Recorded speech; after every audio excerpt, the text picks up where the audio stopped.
So today I'm not going to be showing you campsite photos. I want to talk about campground etiquette. I'm in quite a few different little forums on Facebook and different things, and I've seen a lot of people complaining about campground etiquette. And I know with the last year, the camping world has gained a lot of new campers, so welcome if you're new. And some people may just not really understand different campground etiquette, or they may have never thought about the different things that veteran campers consider just common sense, or things that campers should know. So today I just want to talk about 10 things that I've kind of seen the most complaints about and give my opinion on it and kind of where I stand on it, and maybe it'll help you if you're a little unfamiliar with the camping world. Maybe it'll help you understand a little bit better about why people get frustrated with things, or what things are for and what they're not for. So I see a lot of questions, a lot of comments about people talking about people walking through their campsites. Now, sometimes it's unavoidable to walk through someone's campsite. There's one campground we go to in particular that a trail entrance is literally in someone's campsite, and so you have to walk through their campsite to get to the trailhead. I mean, you respect their space and you try and stay as far away from their things as possible, but sometimes it can't be avoided walking through someone's campsite. But there have been places when you've been somewhere, and if you're camping here and maybe you're in a middle road and then there's, you know, campgrounds on each side and there's friends separated, some people will literally walk right through your campsite. And I've seen people complain about people walking across their outdoor rugs that are just right outside their door and things like that. So for the most part, I have taught my children, avoid walking through someone's campsite if at all possible. If you have to, try and maybe walk around the back, or just you know, give as much space as possible.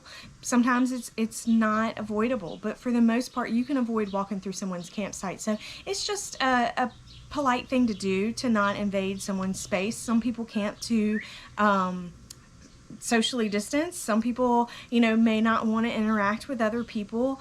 Maybe they have some sort of autoimmune thing going on or things like that, and so just be respectful and try and take that into consideration instead of just plowing through somebody's campsite and just saying, well, you know, it's state park property or whatever, I can walk wherever I want to, because that's just not very friendly. So walking through someone's campsite is definitely something that can be avoided if you work hard enough to do that.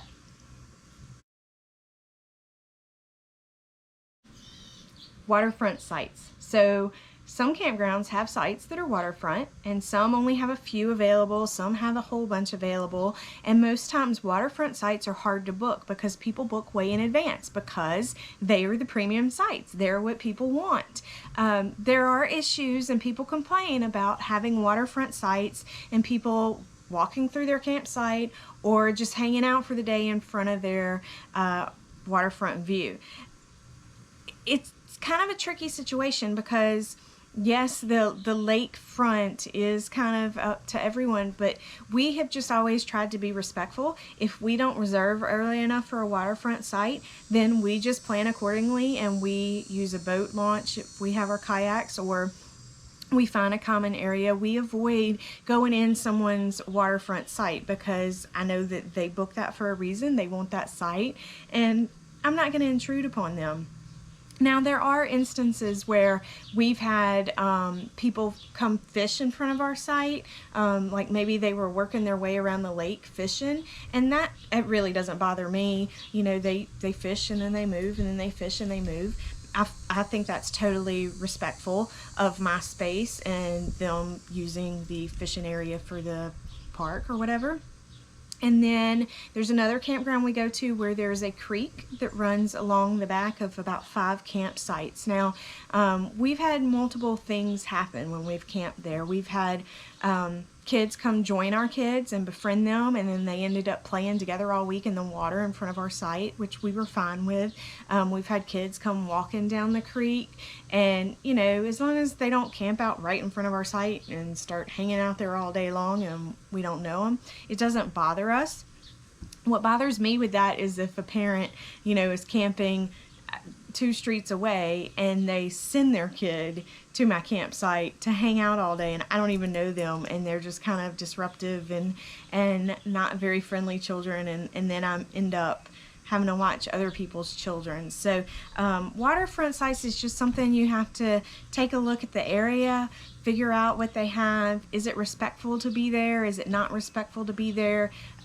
Because those people book those sites for a reason, and they paid extra for those sites for a reason. So just be respectful of other people, and that's kind of the main thing with waterfront sites.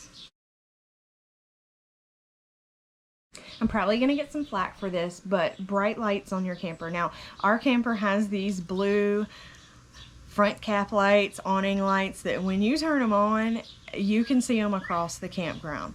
And that's what our camper came with, so that's what we use. Now, we turn them off at night. When we go in for the night and we're done, we turn them off.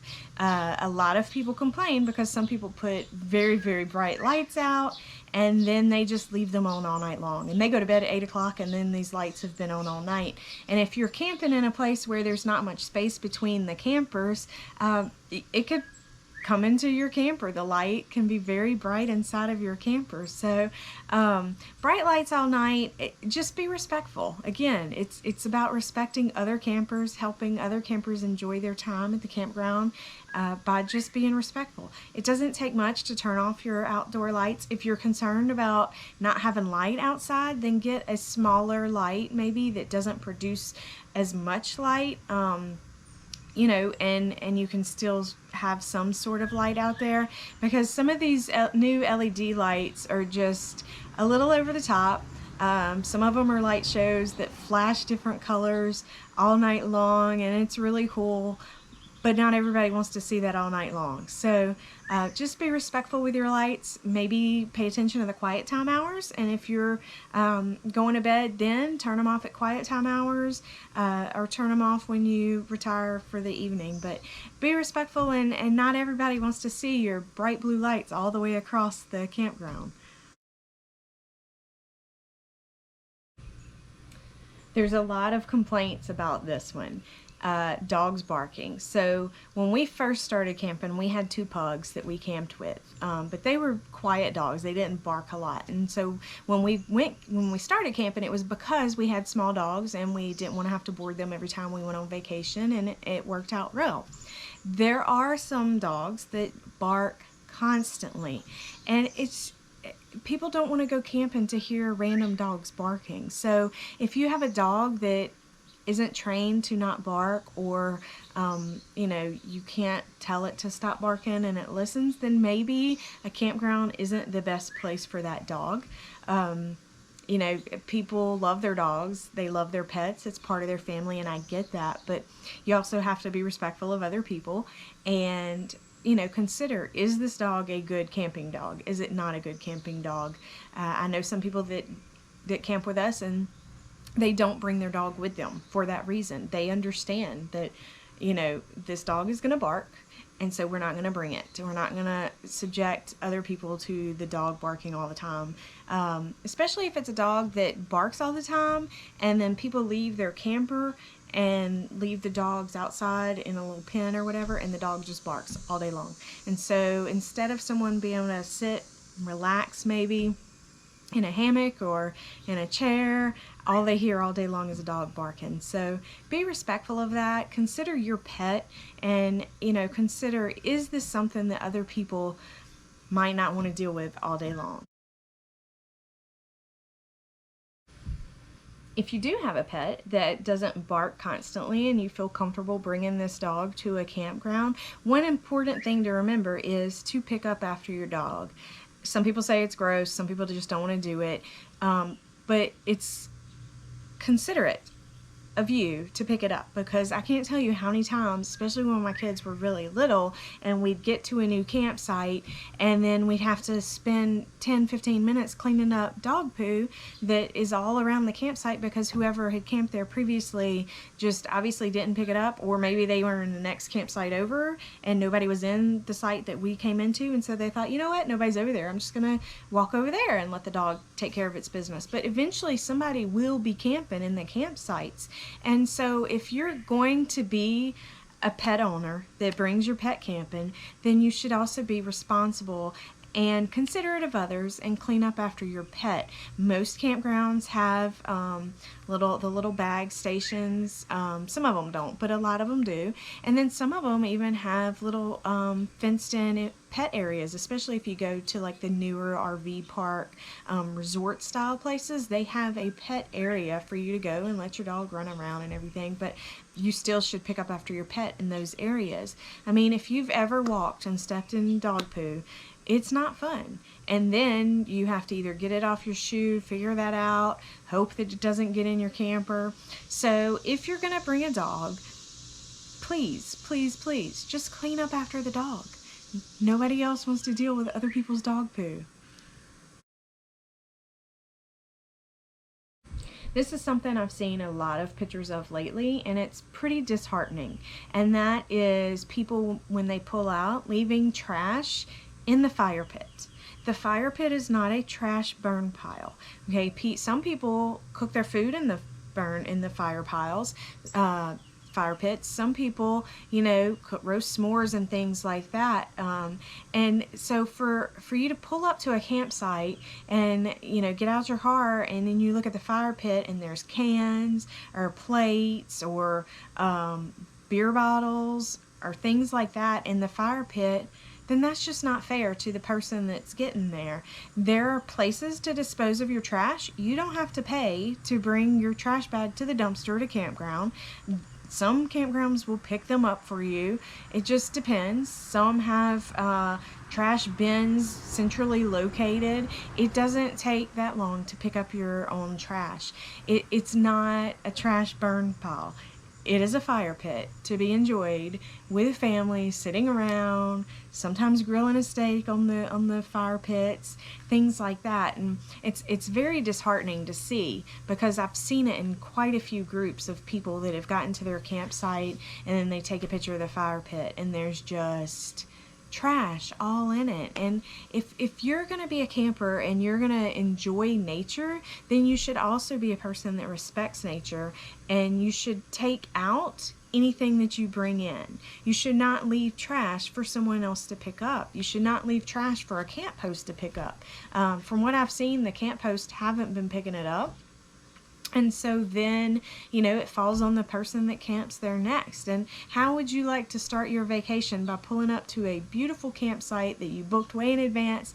You're super excited about relaxing, having a fire with friends, only to see that you get to start your vacation by picking up someone else's trash. So be considerate about it. Be respectful of nature. Throw your trash away, put it in a trash bag, and throw it in the dumpster as you pull out of the campground. It's not that hard.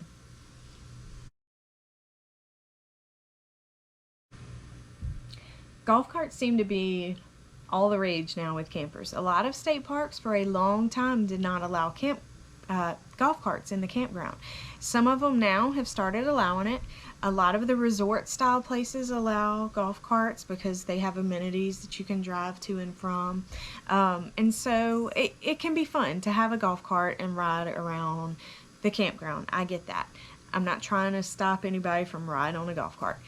But be aware that just because you think your 8-year-old kid can drive a golf cart well in your house, in your field, or whatever, does not mean that they can drive a golf cart well in a campground that has a ton of vehicles parked along the road. Because kids are kids and they're going to make mistakes. Of course, even adults can make mistakes driving golf carts in campgrounds. I get that. But there needs to be some level of responsibility if you're going to bring a golf cart to a campground. Now, I know campgrounds have rules and they say it must be a licensed driver, you must have insurance, but in reality, kids end up driving golf carts. And I have seen kids hit a tree multiple times and then back up and hit a car and then just pull away like nothing happened. And, kids make mistakes, I get that. But if we are just going to let them run wild on golf carts, then that's really not fair to anybody else. There are huge safety issues with it. There are other problems that come along with it. So if you're going to bring your golf cart to a campground, be respectful of other people. Don't let children drive it if they're not licensed, and just be aware of the different things that could happen, and don't be oblivious and just say, oh well, they're just kids, they're going to have fun. Well, okay, they're going to have fun until they crash into your $60,000 vehicle, and then see how you feel about that. So just be aware and be courteous to others, and follow the campground rules, because they're there for a reason. Quiet times are put into place for a reason. Most campgrounds, I think it's like 10 p.m. or something like that. So just be respectful of the quiet hours. Somebody actually posted yesterday about someone at a specific resort that's near where I live, and they were really upset because at 7 a.m. someone was deciding to use a very loud blower and blow off the top of their roof and everything like that. And it woke them up, and they were quite unhappy. Now, I know some people use a blower when they go to pull out of a campground, and maybe these people were leaving super early that day. I don't know, but if you're gonna leave early, then be respectful of the quiet time, because I know when I'm camping, I like to sleep late, and others probably do too. And so if you're not respectful of that, you're probably gonna wake someone up. And then at night, when it's time for kids to, kind of get back to their campsites and quiet down, be respectful of that. Now, I know there are occasions when things go beyond the quiet time, football season or things like that. And we have fun when we camp too, but sometimes you have to realize, okay, not everybody wants to party tonight. Maybe we need to tone it down a little bit, but if there are people in the area that seem to be going to bed early and then there's quiet time, then be respectful of that. Because it's you're on top of each other sometimes at these campgrounds. And so if you're not respectful, then it just creates, unrest, and people are unhappy and they don't enjoy their vacation. And just like you would want someone to not ruin your vacation, they don't want you to ruin theirs. So be respectful of the quiet time. It's there for a reason, and it's not that hard to turn your music down and just sit quietly with your friends around a fire.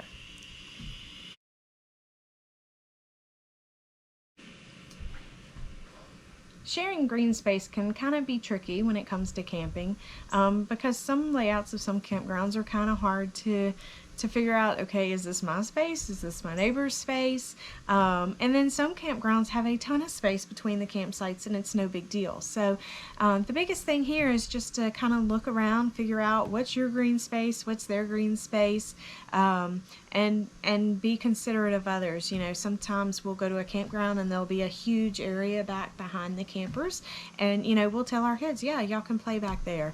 And then sometimes there'll be a huge area, but it backs up to another camper, and we're like, okay, well, maybe y'all should go play over here, not over there, because they might not want to hear y'all playing all day. So be respectful of the green space. Just kind of pay attention, and just remember that other people want to enjoy their vacations.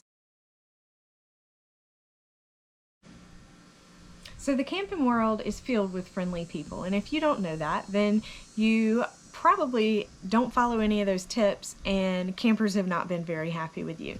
But if you are respectful of others, and you are respectful of the campground rules, and you're courteous to others, then chances are then you've met some wonderful people while camping. So the only other thing is just remember to say hey, and remember that camping can be fun, and you can meet some of the best friends you've ever had in the camping world, and before you know it, you can have a whole group of friends that go camping together. So stop and say hey, wave at someone as you're walking by, tell them good morning.